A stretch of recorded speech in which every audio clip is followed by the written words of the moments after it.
Bienvenidos sean todos ustedes. Estamos nuevamente retomando esos temas con el tema número 3.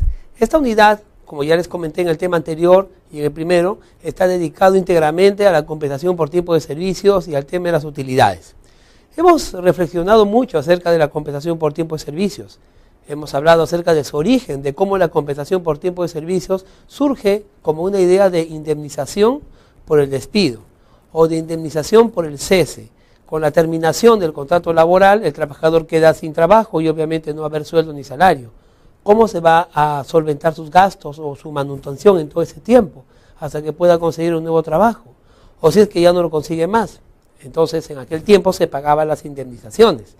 ¿Qué se le llamaba indemnizaciones? Porque se presumía, ¿no? Se veía desde la perspectiva de que obviamente el empleador tenía la obligación de seguir dándole trabajo y que al ya negárselo, entonces tenía que darse un dinero.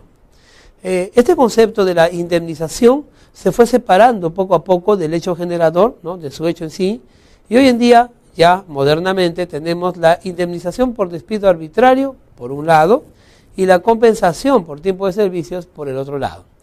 Decíamos en los temas anteriores que el nombre de compensación, a nuestro modo de ver y de entender, es el término más adecuado para referirse a este pago, porque lo que se quiere es justamente compensar el despido. Hoy en día, la compensación por tiempo de servicios, ¿no? Según los nuevos planteamientos neoliberales, es visto más que como un pago o una remuneración por el servicio prestado, es entendido como un fondo, ¿no? de desempleo.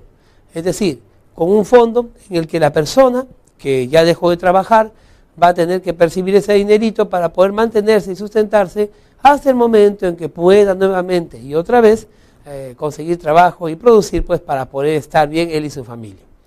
Hablar de la compensación por tiempo de servicios es hablar del derecho que tienen los trabajadores por ese tiempo y esa parte de su vida dedicado al trabajo y a la empresa en sí. Esto también nos abre las puertas de otra reflexión. Muchas veces nos hemos preguntado, ¿verdad? Y en estas épocas más que nunca, si los trabajadores son colaboradores y ayudan al éxito de la empresa y a generar utilidades y a generar ganancias, y a generar producción, es decir, si coadyuva al éxito de la empresa y también obviamente al aumento del nivel económico de los propietarios y los empresarios, ¿por qué el trabajador no puede vivir parte de esa riqueza? ¿Por qué el trabajador no puede participar, no puede ser partícipe de ese dinero, de esa riqueza? ¿Qué lo impide? Pues nada, ¿no? Solamente lo impide la voluntad de los propietarios, de los empresarios, de los capitalistas, que no quieren compartir esa utilidad. Ojo, porque no estamos hablando de personas ajenas a la empresa, ¿verdad? No estamos hablando de los extraños ajenos a la empresa, de la ciudadanía en común, ¿no? No. Estamos hablando más bien de aquellas personas, de aquellos colaboradores, trabajadores en todas sus áreas y sus especializaciones, cuya existencia y diaria entrega, ¿no? Y diario sacrificio hacen de la empresa, ¿no? Una empresa de éxito. Esto es importante, ¿no? Y por ende la reflexión es inevitable. A esta figura se le llama la posibilidad de repartir utilidades, ¿no? Obviamente, un trabajador no va a recibir, estamos todos de acuerdo en eso, unas utilidades similares a aquellos inversores o inversionistas o de los propietarios mismos, ¿no? Nadie puede ganar en su casa menos, por el contrario, yo en mi casa debo ganar muy bien y luego derivar y compartir parte de mi éxito, parte de mi sobreabundancia con aquellos que también han participado, ¿no? Y han colaborado para lograr el éxito que actualmente tengo.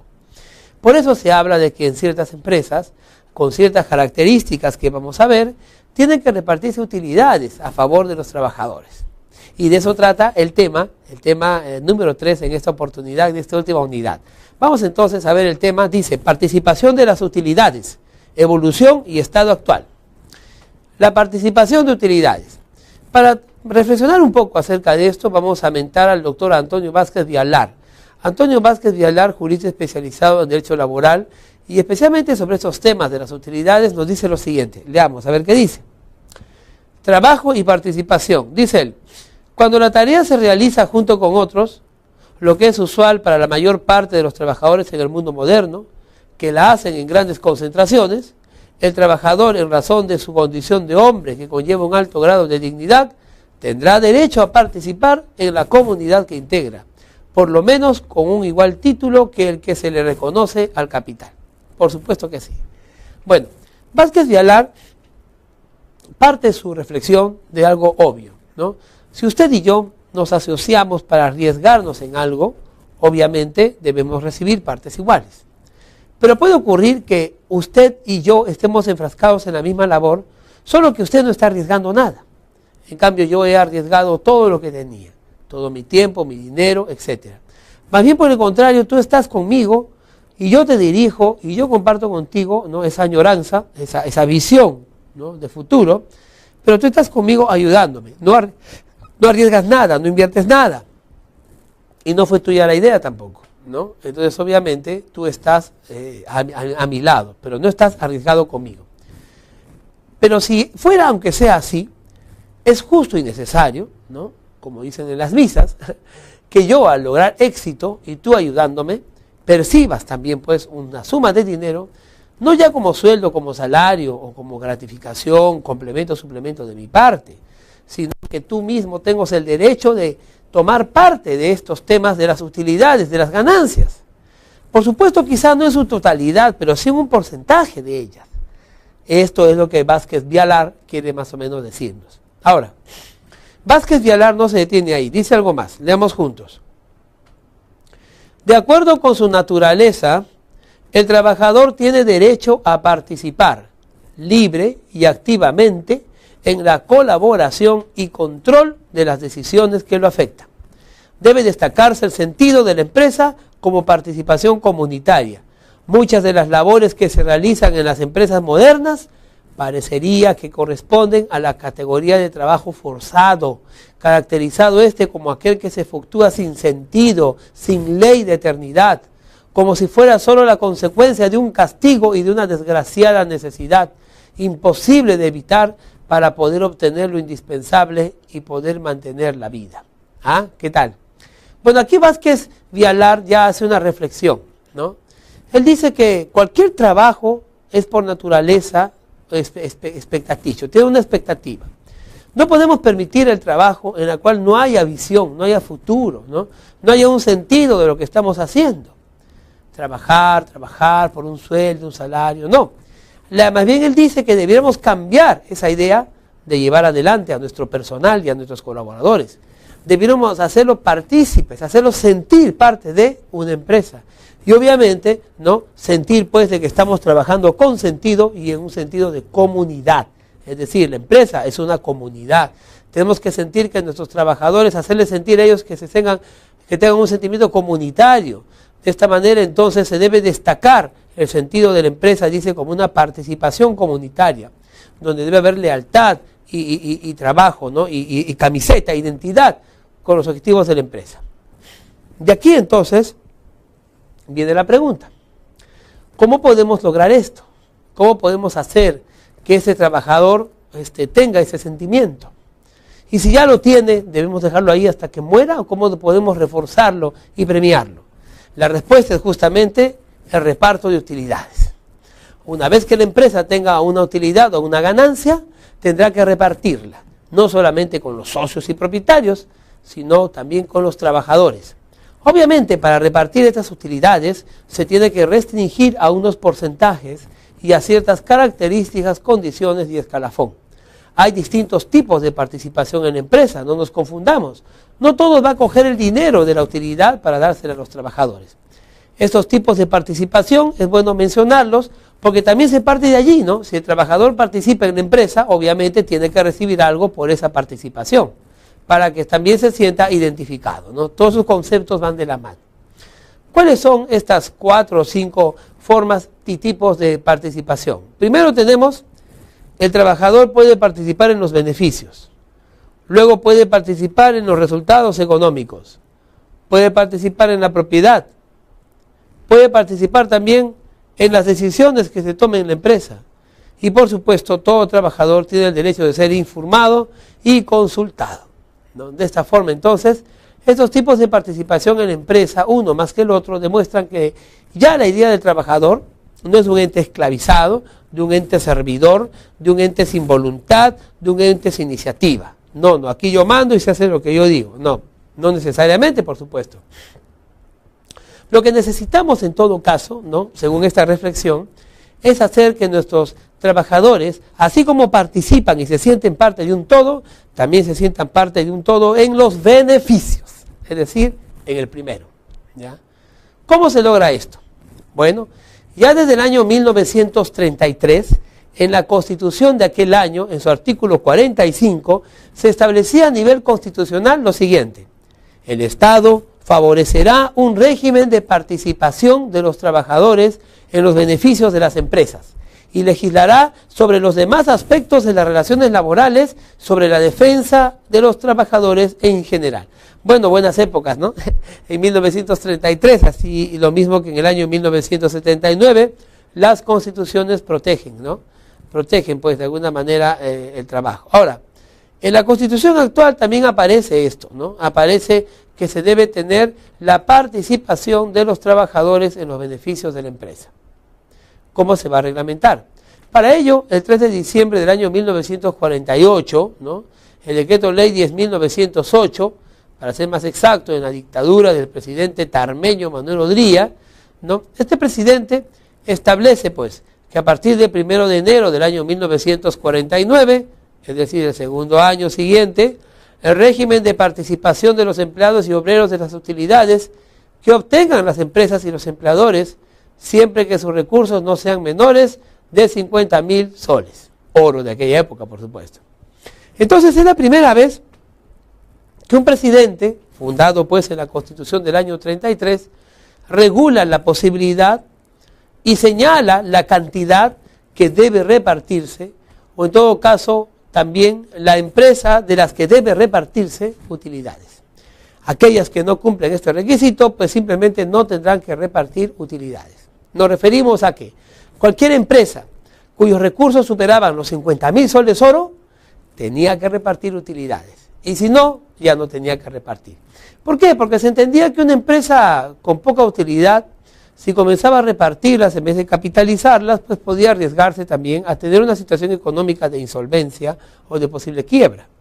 En cambio, se comprendía, ¿no?, o menos se entendía así, que una empresa con 50.000 soles y para arriba de utilidades, sí estaba en la capacidad de poder, pues, atender esta posibilidad de repartir utilidades con los trabajadores.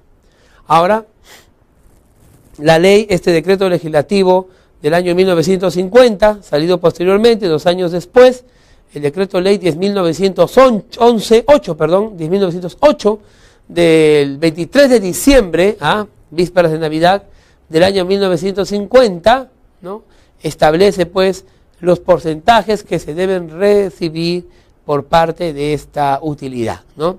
Y tenemos un cuadro ahí, los empleados, tenemos empleados y obreros, porque recordemos pues que en aquel tiempo los trabajadores se dividían en empleados, que era trabajo intelectual, según aquella época, y obreros, que era el trabajo físico, ¿no? Hoy en día aún se menciona esa diferenciación, pero solo para ciertas normatividades, porque en general el trabajador ya es todo, no importa individual o no importa intelectual o físico. Bueno, vamos a seguir entonces la línea de aquella época. Vamos a empezar por los empleados, ¿no? Es decir, aquellos trabajadores que hacen actividad intelectual, ¿ya? Dice allí, de 3 meses a 6 meses tenían que recibir un 25% de la remuneración ordinaria. De 6 meses hasta 10 años, una quincena de remuneración. De 10 años a 15 años, el 50% de la remuneración. De 15 años a 20 años, un 60% de la remuneración. De 20 a 25, esta suma subía a 65% de la remuneración. De 25 años a 30 años, subía a 75% de la remuneración. Y por supuesto, trabajadores de más de 30 años, el monto era de una remuneración mensual que tenía que recibir, ¿no?, por pago pues de utilidades, ¿no? Como ves, son porcentajes establecidos sobre un parámetro común, que es el tema de la remuneración. No se aplica directamente sobre las posibles utilidades, se aplica sobre la remuneración que debían recibir los trabajadores. Ahora bien, eso respecto a los empleados, porque ellos ganaban remuneraciones. En cambio, los trabajadores u obreros se les calculaba por salarios, ¿no? Es un concepto diferente, aunque muy parecido. Y tenían su tabla también, aquí la vemos. De 3 meses a 6 meses de labor de un trabajador, él recibía como parte de la utilidad 3 días de salario ordinario. De 6 meses a 10 años, una quincena de salario. De 10 años a 15 años, una semana más el 10% del salario. De 15 años a 20 años, una semana más el 20% del salario. De 20 años a 25 años, una semana más el 30% del salario. Y penúltimamente, de 25 años a 30 años, una semana más un 50% del salario. De más de 30 años, el monto a pagar era de 2 semanas de salario. ¿Ah? De esta manera, entonces, el Decreto Legislativo 10.908 del año 1950 pretende regular, ¿no?, cómo se van a repartir las utilidades. Bueno, ya hemos mencionado estas normas y ahora queremos mencionar otra que se dio el 1 de septiembre del año 1970. El Decreto Ley 18.384 establece la creación de las denominadas comunidades industriales. Recordemos que es una época de nacionalización, es una época de dictadura, es una época de reformas, ¿no?, y de nacionalismo absoluto en el Perú.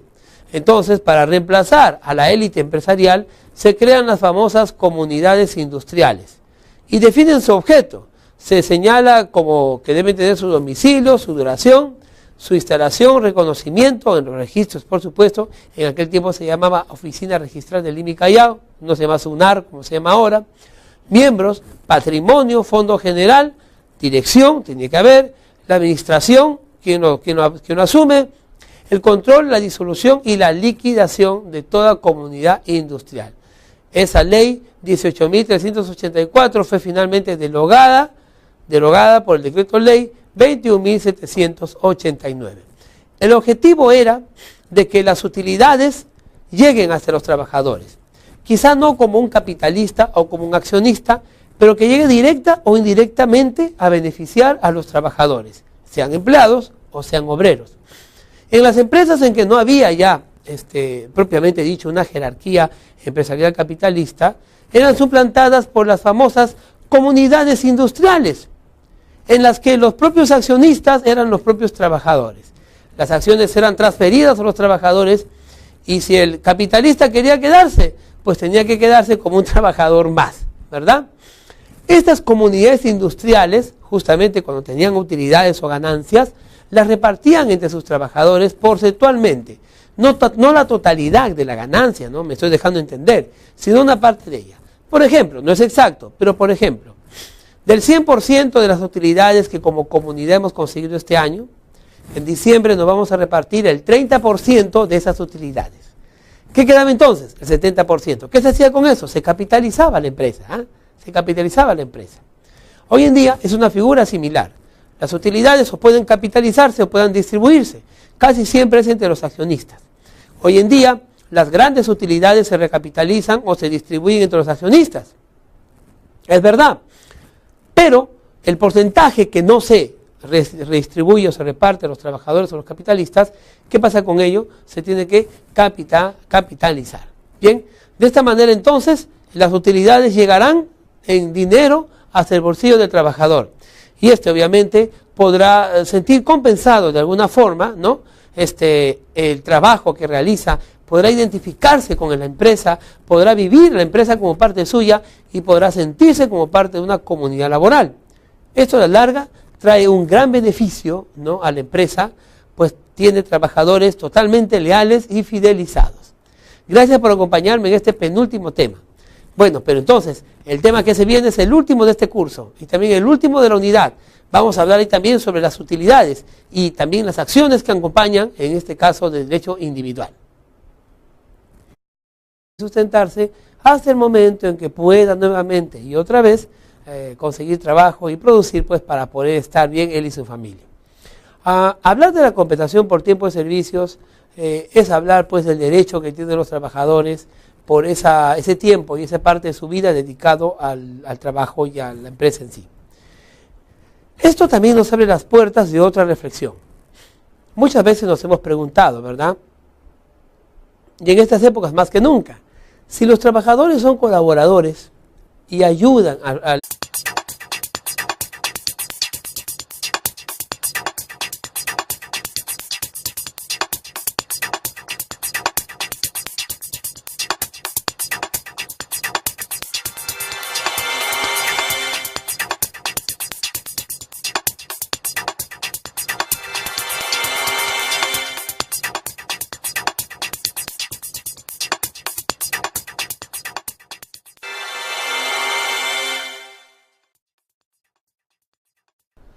Bienvenidos sean todos ustedes. Estamos nuevamente pues del otro lado. Decíamos en los temas anteriores que el nombre de compensación, a nuestro modo de ver y de entender, es el término más adecuado para referirse a este pago. Porque lo que se quiere es justamente compensar el despido. Hoy en día, la compensación por tiempo de servicios, ¿no?, según los nuevos planteamientos neoliberales, es visto más que como un pago o una remuneración por el servicio prestado, es entendido como un fondo, ¿no?, de desempleo. Es decir, con un fondo en el que la persona que ya dejó de trabajar va a tener que percibir ese dinerito para poder mantenerse y se pueda conseguir un nuevo trabajo, o si es que ya no lo consigue más. Entonces, en aquel tiempo se pagaban las indemnizaciones. ¿Qué se le llamaba indemnizaciones? Porque se presumía, ¿no?, se veía desde la perspectiva de que obviamente el empleador tenía la obligación de seguir dándole trabajo y que al ya negárselo, entonces tenía que darse un dinero. Este concepto de la indemnización se fue separando poco a poco del hecho generador, ¿no?, de su hecho en sí, y hoy en día, ya modernamente, tenemos la indemnización por despido arbitrario, por un lado, y la compensación por tiempo de servicios, tomando esos temas con el tema número 3. Esta unidad, como ya les comenté en el tema anterior y en el primero, está dedicado íntegramente a la compensación por tiempo de servicios y al tema de las utilidades. Hemos reflexionado mucho acerca de la compensación por tiempo de servicios. Hemos hablado acerca de su origen, de cómo la compensación por tiempo de servicios surge como una idea de indemnización por el despido o de indemnización por el cese. Con la terminación del contrato laboral, el trabajador queda sin trabajo y obviamente no va a haber sueldo ni salario. ¿Cómo se va a solventar sus gastos o su manutención en todo ese tiempo? Hasta que